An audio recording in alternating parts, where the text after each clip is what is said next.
김 박사, 오늘의 키워드 시간입니다. 김대우 박사님과 함께하겠습니다. 박사님 안녕하세요. 네, 반갑습니다. 네, 올해 마지막 FOMC 회의 결과가 나왔습니다. FOMC 관련한 이슈로 시작하겠습니다. 첫 번째 키워드부터 함께 보시죠. 첫 번째 키워드는 테이퍼링 속도입니다. 미 연준이 테이퍼링 규모를 2배로 확대해서 조기 종료한다고 밝혔습니다.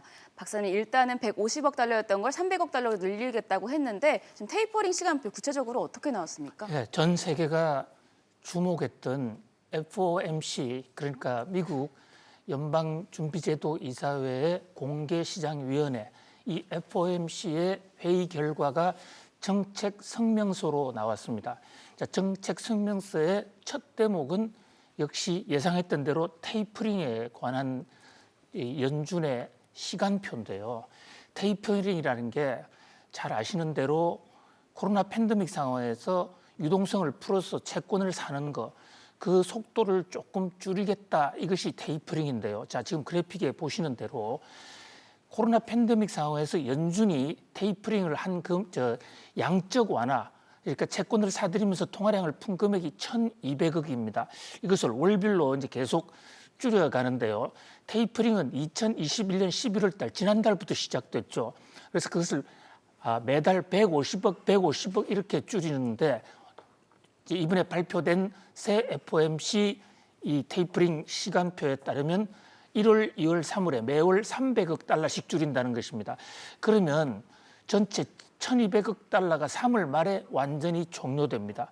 그러면 이제 더 이상 양적 완화로 인한 부담, 통화정책의 부담은 3월 말로 완전히 종료되는 것이죠. 네. 그렇다면 이제 4월 이후에는 통화량을 마음대로 조절할 수 있는 양적 완화나 테이퍼링의 영향을 받지 않고 조절할 수 있다.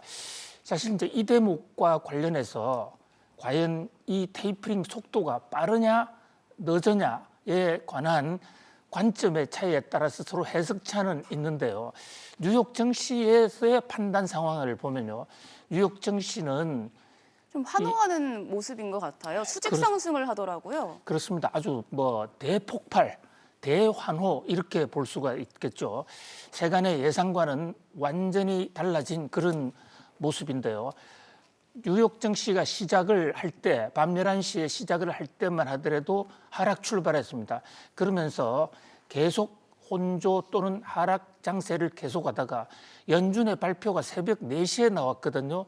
4시에 나오자마자 조금씩 돌아서기 시작을 했고, 이 정책 성명서에서 테이퍼링의 속도 조절 얘기가 이제 확실히 드러나면서 금리가 아주 이 뉴욕 증시가 폭등하는, 다우 지수는 2% 이상 올랐거든요. 다우존스가 1.08%, 나스닥이 2.1% 올랐죠? 네, 나스닥이, 특히 기술주의 나스닥이 2%, 그래픽 표를 좀 한번 올려주시죠.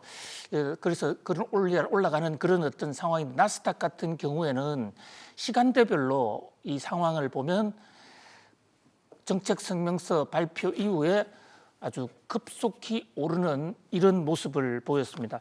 그만큼 이 나스닥은 이제 여러 가지 통화 긴축의 영향을 상대적으로 훨씬 더 많이 받는다고 볼 수 있는데요. 테이퍼링을 한다는 그 자체에 대해서 뉴욕 증시는 상당히 안심하는 그런 모습입니다. 테이퍼링 속도가 2배 이상으로 높아졌다라는 거 얼핏 보면 상당히 긴축을 강화하는 것 같지만 이미 예상된 수준이고요.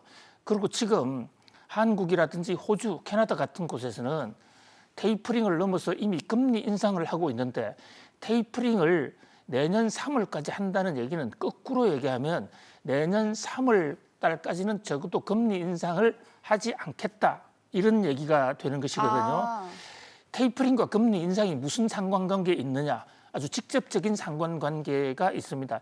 테이퍼링을 한 것은 제로 금리 상태에서 어쩔 수 없으니까 변칙으로 이제 양적 완화를 하게 돼서 그것을 수습하느라고 테이퍼링이 진행이 되는 것인데, 우리가 금리를 올리는 것도 결국은 통화량을 줄이는 것이거든요.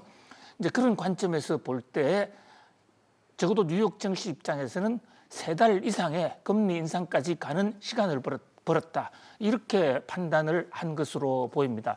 테이퍼링 속도는 좀 더 빨라졌지만 주가는 오르는 그런 모습입니다. 네, 첫 번째 키워드가 테이퍼링 속도였습니다. 자, 이제 두 번째 키워드로 넘어가 볼 텐데요. 두 번째 키워드는 바로 점도표 비밀입니다. 아무래도 시장의 관심은 금리 상승 시기였죠. 이번 FOMC에서 나온 점도표로 금리 인상 시기를 좀 예측을 해볼 수가 있는데 내년에 테이퍼링이 종료되는 대로 기준금리가 인상될 것으로 보여요. 네, 잘 지적해 주신 대로 지금 뉴욕 증시나 세계 경제계의 관심은 테이퍼링을 하느냐 마느냐 이 대목이 아닙니다. 테이퍼링은 어차피 없어질 것이고 또 전 세계가 이미 테이퍼링 국면에서 금리 인상 국면으로 들어갔기 때문에 테이퍼링보다는 미국 연준의 금리 인상이 언제 어느 속도로 진행될 것인가 이 대목이 굉장히 중요한데요. 전 세계 중앙은행 같은 것이 유일하게 미국 연방준비제도 FOMC만 유일하게 점도표, 금리 인상에 관한 점도표라는 것을 발표합니다. 미국 연준의 FOMC 관계자가 모두 18명인데요. 이 사람들로 하여금 FOMC 들어오기 전에 각자 시기별로 점을 찍도록 하는 것입니다. 시기별로 금리가 언제 올라갈 것으로 전망하느냐. 자, 연준 위원들이 결국은 금리를 결정한다. 이렇게 봤을 때 연준 위원들이 만드는 점도표는 향후 미국 FOMC, 미국 연방준비제도 이사회의 금리 인상 스케줄과 마찬가지거든요. 자, 그런 대목에서 가장 주목을 끈 것은 과연 내년에 어느 정도 금리를 인상할 것이냐 이건데 이제 금리 점도표 좀 올려주시죠. 네, 저희가 지금 금리 인상 이제 전망 제가 좀 말로 풀어서 설명을 해드리면 2022년에 3차례 그리고 2023년에 2차례 그리고 2024년에 2차례 이렇게 지금 예상이 되고 있어요. 금리 인상 표를 좀 올려주셨으면 좋겠는데요. 금리 인상 표에 점을 보면 18명 중에서 이제 단 한 명도 금리 인상을 하지 않겠다는 쪽이 없습니다. 다 금리를 올린다고 했는데 그것을 이제 가중 평균을 해보면 내년에 3번 정도, 그리고 내후년에 2번 정도, 그리고 또 그 내후년 2024년에 2번 정도, 그래서 앞으로 7번 정도의 금리 인상이 있을 것으로 보이고요. 네.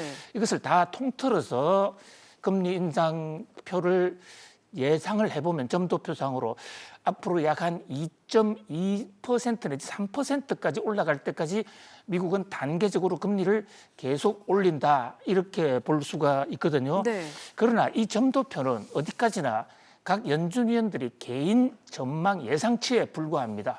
또 경제라는 게 살아있는 생물이기 때문에 어떤 상황에 따라서 중간에 언제든지 바뀔 수가 있거든요.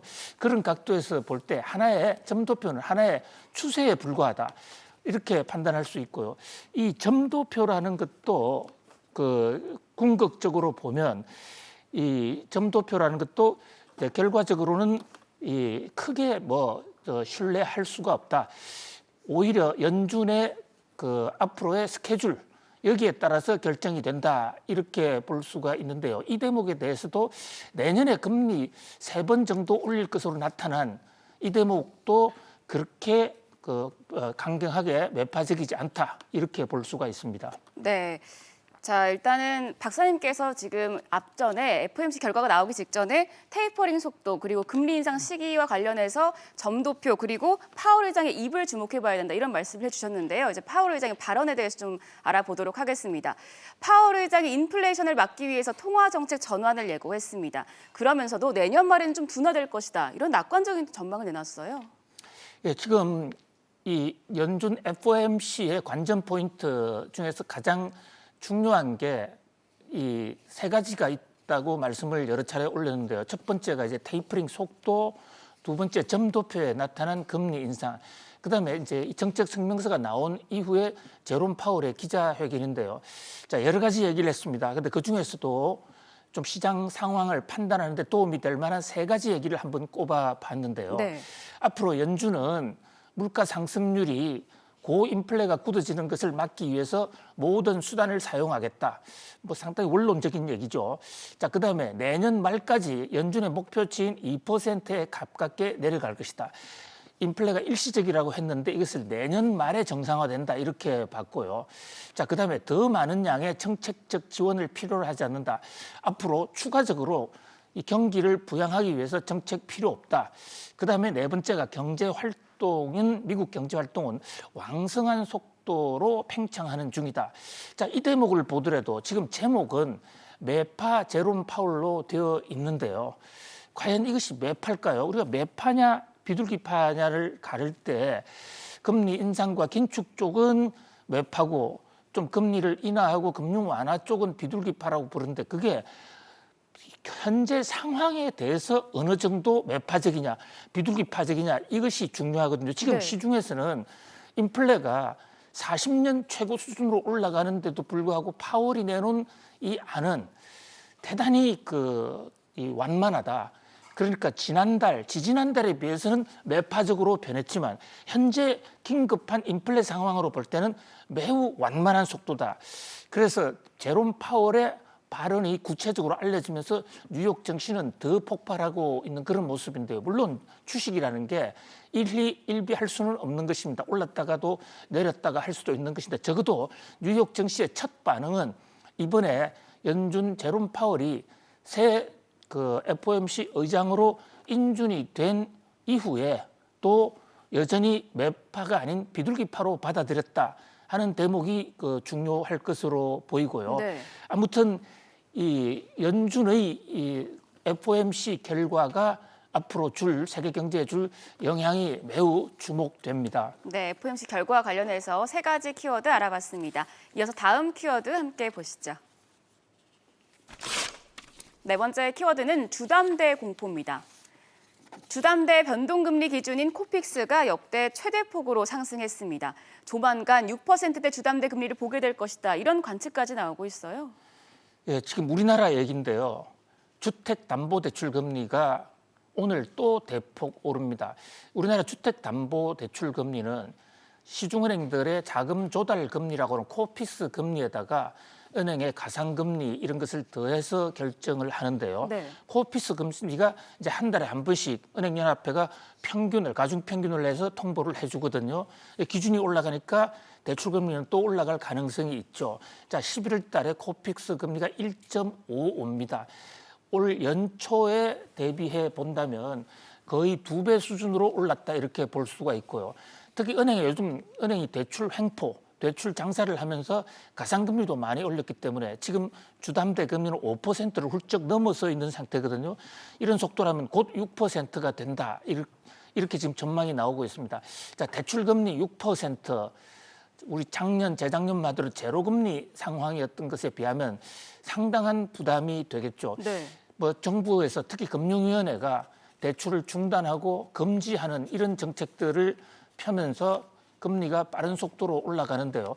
부동산 시장 안정, 가계 부채를 축소하기 위해서 금리를 이렇게 올리는 것은 불가피해 보입니다. 그러나 방금 보신 대로 미국의 경우 지금 통화 정책을 하는 것을 보면요. 테이퍼링 하나를 줄이는데도 지금 몇 년을 걸쳐서 계속 테이퍼링에 논의할 것인지 말 것인지를 논의하겠다.